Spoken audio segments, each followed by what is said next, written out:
Minnesota's budget surplus is expected to shrink with economic uncertainty. State budget officials forecast a surplus of $456 million for the next two-year budget cycle. That's a $160 million lower than prior estimates. It gets worse for the following 2 years with a forecasted deficit of $6 billion. Esme Murphy is at the Capitol with a budget outlook filled with uncertainty for both parties.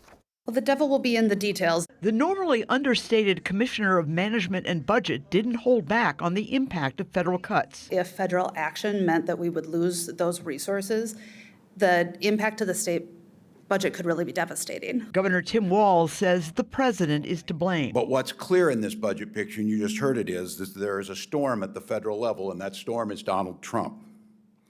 That's the thing that's changed between November and today's numbers. But Republicans say the current budget threat is not on Washington, but on Minnesota Democrats. Democrats in the state, as you have heard, want to go ahead and blame anyone else for the damage that has happened to our state budget. Republican House Speaker Lisa Demuth says it's a case of I told you so. We had been warning over 2 years that this was not going to be sustainable, that we couldn't have excess spending and raising of taxes and fees in this way, or we would be headed for a deficit. Democratic legislators say at the moment, without the federal cuts, the state is in good financial shape, that the president is the problem. We together have faced worse economic positions in the past, but never in our history have we had to do that work up against a president who seems hell-bent on crashing the American economy. Amidst all the uncertainty and disagreements over who is to blame, state Democrats and state Republicans are going to have to start working together soon.